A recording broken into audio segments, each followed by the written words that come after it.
सगळ्या व्यक्तींना जे या ठिकाणी आलेले होते न्यायालयाच्या आवारामध्ये त्यांना या ठिकाणी पकडण्यात आलेलं आहे आणि त्यांना पोलिसांनी ताब्यात घेतलेला आहे। मोठ्या प्रमाणात या परिसरामध्ये गर्दी तैनात झालेली आहे। पुढच्या काही वेळामध्ये वकील जे आहेत सरकारी वकील ते या ठिकाणी येतील। मात्र जसं आपण सांगितलं यापूर्वी आम्ही की महत्त्वाचं म्हणजे युक्तिवाद नेमका काय झाला, तर तीन गोष्टींवरती हा MCR जो आहे तो पोलिसांना मिळाला आहे। त्यामधला पहिला मुद्दा की अशोक खरातच्या घरामध्ये जी रिव्हॉल्वर मिळून आली त्या रिव्हॉल्वरमधल्या 20 पैकी 5 काडतुसं त्यांनी वापरलेली होती। ही 5 काडतुसं त्यांनी कशासाठी वापरली, ती नरबळीसाठी वापरली होती का, ती हरणांची शिकार करण्यासाठी वापरली होती का, याचा तपास त्यांना करायचा होता। दुसरा महत्त्वाचा मुद्दा म्हणजे त्याच्याकडे जी प्राण्यांची कातडी सापडली ज्यामध्ये हरणांची कातडी होती, पांढरी कस्तुरी त्याचबरोबर काळी कस्तुरी ही देखील तो पूजेसाठी वापरत होता। मग ही पांढरी आणि काळी कस्तुरी तो कुठून आणत होता याचा तपास त्यांना करायचा आहे। आणि तिसरं म्हणजे त्याच्या फार्म हाऊसमध्ये काही कागदपत्र पोलिसांना आढळून आलेली आहे, त्यामध्ये अनेक बेनामी संपत्ती त्याच्याकडे आहे, त्याचा तपास त्यांना करायचा आहे। त्याचबरोबर त्याच्या फार्म हाऊसमध्ये जो मिरगावचा फार्म हाऊस आहे त्या मिरगावच्या फार्म हाऊसमध्ये एक DVR त्यांना मिळून आलेला आहे CCTV कॅमेराचा। तर तो DVR त्यांनी कशासाठी आणलेला होता, कुठला तो DVR होता, त्यातून त्यांनी काय डिलीट केलेला आहे याचा तपास आम्हाला करायचा होता। अशा प्रकारची वेगवेगळी मागणी यावेळेला पोलिसांनी आणि विशेषतः सरकारी वकिलांनी केली आणि त्यावरती युक्तिवाद करत असताना आरोपीच्या वकिलांनी देखील युक्तिवाद करण्याचा प्रयत्न केला। त्यांनी देखील सांगितलं की पोलिसांकडे 7 दिवस हे पूर्ण वेळ होता आणि 7 दिवस हे पोलीस जे आहे तो याचा तपास का करू शकले नाही अशा प्रकारची भूमिका सरकारी वकिलांनी मांडली। आणि सगळ्यात महत्त्वाची बाब म्हणजे अशोक खरात याला ज्यावेळेला न्यायालयाने विचारलं की तुला या सगळ्या संदर्भात तुला काही बोलायचं आहे का, तर त्यावेळेला तो स्वतःहून पुढे गेला आणि त्यांनी न्यायालयाला सांगितलं की हे जे काही घडतंय आता हे जे काही माझ्या रिमांडसाठी किंवा मला जी पोलीस कस्टडीसाठी जे सांगितलं जातं आहे की रिव्हॉल्वरबद्दल विचारलं जातं आहे, कस्तुरीबद्दल विचारलं जातं आहे, तर हे प्रश्न मला मागच्या 7 दिवसात एकदाही विचारले गेले नाही 5 दिवसामध्ये, मग हे पोलीस आत्ताच का विचारताय अशा प्रकारची माहिती जी आहे ती त्यांना या ठिकाणी देण्यात आली। आणि दुसरा महत्त्वाचा मुद्दा म्हणजे या सगळ्या घटनेमध्ये अत्यंत महत्त्वाचा होता तो म्हणजे अशोक खरात असं म्हणाला की मी कुठल्याही प्रकारची जादूटोणा करत नव्हतो, कुठल्याही प्रकारची काळी जादू करत नव्हतो, मी केवळ आणि केवळ त्या ठिकाणी पूजाविधी करत होतो। एका वेळेला 100-200 लोक असायचे, त्यांच्यासमोर मी पूजा करतो अशा प्रकारची माहिती त्यांनी न्यायालयाला दिली। मात्र हे सगळं ऐकल्यानंतर न्यायालयाने त्याला 27 तारखेपर्यंत कोठडी सुनावलेली आहे। अगदी। आणि लक्ष्मण, यातला आणखीन एक महत्त्वाचा मुद्दा आपल्याला म्हणावा लागेल की खरातने नरबळी दिल्याचा सुद्धा संशय सरकारी वकिलांनी व्यक्त केलेला आहे।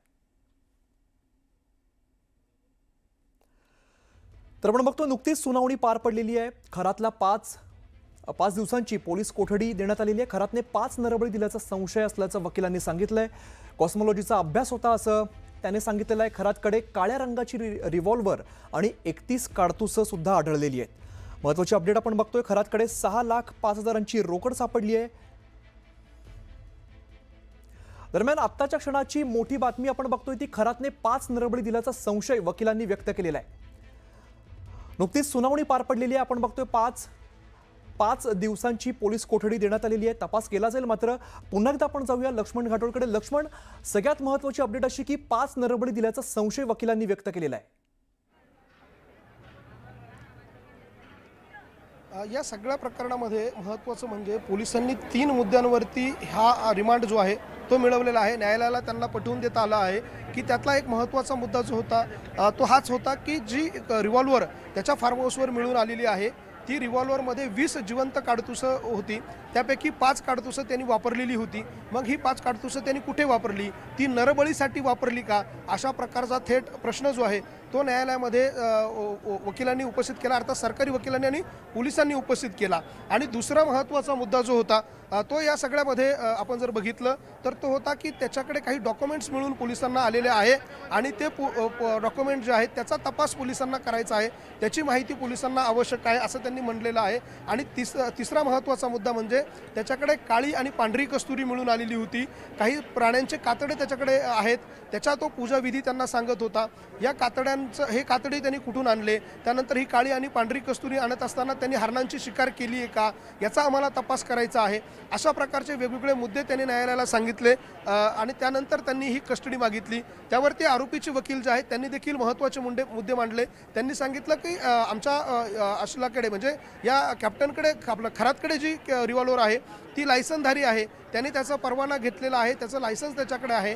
फक्त राहिला मुद्दा त्या काडतुसांचा, तर तो इतक्या 5-7 दिवस त्यांच्याकडे रिमांड होती, त्या वेळेमध्ये तुम्ही हा तपास करू शकत होते, मात्र तो तुम्ही केला नाही. हे कारण होऊ शकत नाही रिमांड मागण्यासाठी, अशा प्रकारची भूमिका आरोपीच्या वकिलांनी मांडली. आरोपीचे वकील पुढे जाऊन असंही म्हणत आहे की सगळ्यात महत्त्वाचा मुद्दा म्हणजे रिमांडसाठी लागणारे जे पुरावे आहे किंवा जी मागणी आहे त्यामध्ये हे पुरेसं नाही आहे. यापूर्वी त्यांना रिमांड जी दिलेली होती ती पुरेशा कालावधीसाठी दिलेली होती आणि त्या काळामध्ये पोलिसांनी तपास करणं अपेक्षित होतं, मात्र पोलीस ते तपास करू का शकले नाही, अशा प्रकारचा सवाल त्यांनी उपस्थित केला. आणि ही रिमांड देणं आवश्यक वाटत नाही. आणि इतकंच नाही तर जे डॉक्युमेंटचं उदाहरण त्यांनी दिलं की या आरोपीने मोठ्या प्रमाणात बेनामी संपत्ती तयार केली आहे, मालमत्ता तयार केली आहे, त्याच्या फार्म हाऊसवर काही खरेदीचे डॉक्युमेंट सापडले.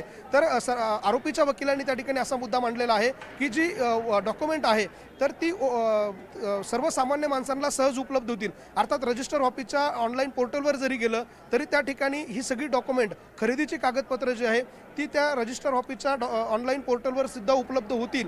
त्यामुळे त्यासाठी त्याला रिमांडमध्ये ठेवणं आवश्यक नाही आहे, त्यासाठी तुम्ही त्याला रिमांडमध्ये ठेवू नका, अशा प्रकारची भूमिका आरोपीच्या वकिलांनी मांडलेली होती. त्यामुळे आरोपीच्या वकिलांनी प्रयत्न केला की त्यांना पोलीस कोठडी मिळणार नाही, मात्र पोलिसांनी जे पांढरी कस्तुरी, काळी कस्तुरी याच्यावरचा एक मुद्दा आणि तिसरं म्हणजे रिव्हॉल्वर वापरली, ज्याचे काडतुसं वापरले गेले, त्यामध्ये नरबळीची शक्यता होती का, हे सगळे मुद्दे तपासण्यासाठी. आणि सगळ्यात महत्त्वाचं म्हणजे अशोक खरातला त्या ठिकाणी जे ईशान्येश्वरचं मंदिर आहे त्या ठिकाणी त्यांना घेऊन जायचं आहे, त्या ठिकाणी झाडाझडती करायची आहे.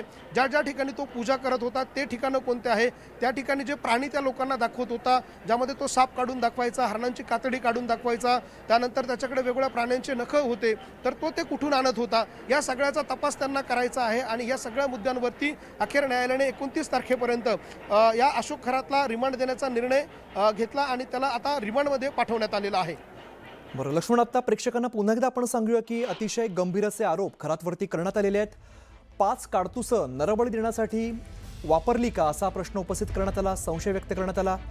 सरकारी वकिलांनी कोर्टात हा प्रश्न विचारला. तसंच खरातने कस्तुरीसाठी हरणांची हत्या केली का असा सुद्धा प्रश्न उपस्थित करण्यात आलेला आहे. एकीकडे खरातला वन कायदा लागू होऊ शकतो, मात्र 5 काडतुसं वापरली ती नरबळी देण्यासाठी वापरली का असा प्रश्न उपस्थित करण्यात आला.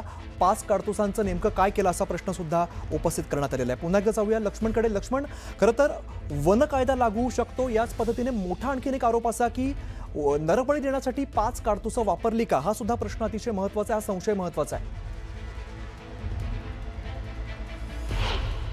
बरोबर आहे. जसं आपण सुरुवातीपासून सांगतोय की त्याच्याकडे पहिल्या झडतीमध्ये ज्यावेळेला त्याला पहिल्यांदा ताब्यात घेतलं त्यावेळेला ज्याच्या मिरगावमधलं जे फार्म हाऊस आहे त्या फार्म हाऊसच्या एका बेडरूममध्ये एक रिव्हॉल्वर मिळून आलेली होती आणि ती रिव्हॉल्वर त्याने वापरलेली होती. अर्थात ती जी काडतुसं होती त्यापैकी 5 काडतुसं त्यांनी वापरली होती आणि त्यापैकी काही काडतुसं त्यांनी नरबळीसाठी वापरली आहे, अशा प्रकारचा संशय आम्हाला आहे आणि त्या अनुषंगाने आम्हाला तपास करायचा आहे. दुसरा महत्त्वाचा मुद्दा यामध्ये आणखी एक मुद्दा ॲड ऑन करणं आवश्यक आहे, ते म्हणजे पोलिसांनी असं म्हटलेलं आहे की या प्रकरणामध्ये अधिक महिला ज्या आहे त्या तक्रार देण्यासाठी पुढे येत आहे.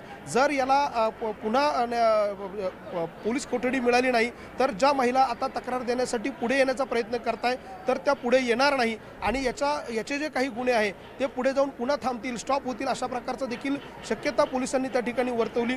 त्यामुळे ज्या महिला तक्रार देण्यासाठी येत आहे त्यांची संख्या आत्तापर्यंत 5 ते 6ची आहे. कदाचित ही संख्या अधिक वाढू शकते. जर याला पोलीस कोठडी दिली तर अधिक महिला ज्या आहेत त्या आमच्याकडे येतील. त्यानंतर आम्हाला त्यामध्ये अधिक तपास करता येईल आणि महिलांचं लैंगिक शोषण जे त्यांनी केलेलं आहे ते धक्कादायक आहे. एक 67 वर्षाचा इसम 30 वर्षाच्या मुलींचं लैंगिक शोषण करतोय, ही समाजासाठी अत्यंत धक्कादायक बाब आहे आणि सामाजिकदृष्ट्या याच्यावर कठोर कारवाई होणं हे देखील महत्त्वाचं आहे, असं देखील न्यायालयाला सरकारी वकिलांनी पटवून देण्याचा प्रयत्न केला. आणि त्यामुळे या सगळ्या प्रकरणामध्ये महिलांची संख्या, अर्थात लैंगिक शोषण झालेल्या महिलांची संख्या वाढणार आहे आणि पुढे जाऊन ही संख्या अधिक होईल. कारण 7 दिवसामध्ये एक दिवसाआड 2 दिवसाआड आमच्याकडे एक महिला येते, ती तक्रार करते. काही महिलांनी आमच्याकडे तक्रार न करता केवळ माहिती देण्याचा प्रयत्न केलेला आहे. अर्थात त्यांनी असं सांगितलं की आमचं नाव कुठे येऊ देऊ नका, परंतु या बाबांनी आमच्यासोबत असं केलेलं आहे, हे देखील आम्हाला काही लोकांनी, काही महिलांनी येऊन सांगितलेलं आहे. त्यामुळे अशा आणखी काही महिला आहे त्यांचा विश्वास संपादन करून त्यांच्याकडनं आणखी काही माहिती आणि याने केलेल्या कारनाम्यांचे सगळे गुन्हे जे आहे ते दाखल करणं पुढच्या काळामध्ये आवश्यक असणार आहे आणि म्हणून आम्हाला या आरोपीची कस्टडी आम्हाला हवी आहे, रिमांड आम्हाला हवा आहे असं देखील त्यांनी म्हटलं. आणि आणखी तिसरा महत्त्वाचा मुद्दा म्हणजे त्याचे काही डॉक्युमेंट्स आहेत, अर्थात जमिनी खरेदी करतानाचे जे व्यवहार आहे त्यातले काही डॉक्युमेंट, फेक डॉक्युमेंट जे आहेत, त्यांचं म्हणणं आहे की काही फेक डॉक्युमेंट त्याच्या बेडरूममधून आम्ही जे कलेक्ट केले ते फेक डॉक्युमेंट आहे का खरे आहे याचा तपास आम्हाला करायचा आहे. त्यासाठीच आम्हाला त्याचा रिमांड आवश्यक आहे. आणि त्याबरोबरच आणखी महत्त्वाचा मुद्दा म्हणजे जे ईशान्येश्वरचं मिरगावचं मंदिर आहे त्या ईशान्येश्वराच्या मिरगावच्या मंदिरामध्ये तो त्या लोकांना घेऊन जात होता, त्या ठिकाणी वेगवेगळ्या पूजा करत होता. तर या पूजा करत असताना तो जे काही साहित्य वापरत होता त्यामध्ये प्राण्यांची कातडी होती, काही प्राण्यांचे नखं होते, हरणांची काळी कस्तुरी, पांढरी कस्तुरी होती. हे सगळं तो कुठून आणत होता याचा आम्हाला सगळा तपास करायचा आहे असं देखील न्यायालयाने सांगितलं. आणि हे सगळं सांगितल्यानंतर आरोपीच्या वकिलांनी देखील त्यांची बाजू मांडण्याचा प्रयत्न केला की त्याच्याकडे रिव्हॉल्वर होती, ती लायसनधारी आहे आणि त्यांनी जे काडतुसं वापरली त्याची देखील माहिती आमच्या आरोपींनी पोलिसांना दिलेली आहे. त्यामुळे त्याचा रिमांड तुम्ही काही मागणं हे काही संयुक्तिक नाही असं तो म्हटलेला आहे. आणि त्याने एक आणखी महत्त्वाचा मुद्दा त्यांनी त्या ठिकाणी मांडला की जी डॉक्युमेंट्स म्हणताय की जे कागदपत्र त्यांना मिळून आलेले आहे, जे खरेदी खत त्यांना मिळून आले आहे, तर हे खरेदी खत पब्लिक डॉक्युमेंट आहे, ते सहजरित्या तुम्हाला त्या रजिस्टर ऑफिसच्या वेबसाईटवरती उपलब्ध होतात. त्यामुळे त्यासाठी त्याची रिमांड घेणं आवश्यक नाही आहे असं देखील आरोपीच्या वकिलांनी त्या ठिकाणी मांडलं. मात्र हे सगळं ऐकूनही न्यायालयाने पुन्हा कस्टडीबाबतचा निर्णय घेतला. मात्र हे सगळं होत असताना सरतेशेवटी हा सगळा युक्तिवाद होत असताना सरतेशेवटी आरोपीला न्यायालयाने विचारलं की तुला या सगळ्यामध्ये काही म्हणायचं आहे का, तुझं याबद्दल काही मत आहे का. तर त्यावरती या आरोपीने अर्थात अशोक खरातने पोलिसांना न्यायालयाला पुढे येऊन सांगितलं की मला जे जे प्रश्न विचारले गेले त्या प्रश्नांचं आत्तापर्यंत मी उत्तरं देत गेलो. मात्र हे जे काही आता तुम्ही मला सांगताय का जादूटोणा वगैरे केला किंवा ती कातडी आणली, कस्तुरी आणली, याबाबत कुठलीही चर्चा माझ्याबरोबर आत्तापर्यंत पोलिसांनी केली नाही. त्याबाबतचे कुठलेही प्रश्न त्यांनी मला विचारले नाही. मी असा कुठेही जादूटोणा त्या ठिकाणी करत नव्हतो. पांढरी कस्तुरी, काळी कस्तुरी मी आणत नव्हतो. मी कुठल्याही प्रकारची प्राण्यांची कातडी त्या ठिकाणी आणत नव्हतो. हे सगळं रंगवून सांगितलं जातं असं तो त्या ठिकाणी म्हणाला. आणि सगळ्यात महत्त्वाचा मुद्दा म्हणजे अशोक खरात पुढे जाऊन असंही म्हणतोय की मी 1-2 लोकांना घेऊन त्या ठिकाणी त्या मंदिरात पूजा करत होतो असं नाहीये. तर माझ्यासोबत एका वेळेला 150-200 लोक असायचे, त्या सगळ्यांची मी त्या ठिकाणी जाऊन पूजा करायचो अशा प्रकारचं देखील त्यांनी न्यायालयाला सांगण्याचा प्रयत्न केला. मात्र त्या ठिकाणी असलेल्या सरकारी वकिलांची मागणी जी होती यामध्ये महिलांचं लैंगिक शोषण झालेलं आहे. महिलांच्या लैंगिक शोषणाचा मुद्दा तितकाच धक्कादायक आहे आणि सामाजिकदृष्ट्या देखील तितकाच महत्त्वाचा आणि संवेदनशील आहे. आणि म्हणून न्यायालयाने ही सगळी बाजू ऐकून घेतल्यानंतर या अशोक थोरातला 29 तारखेपर्यंत पोलीस कोठडीत ठेवण्याचा निर्णय घेतलेला आहे.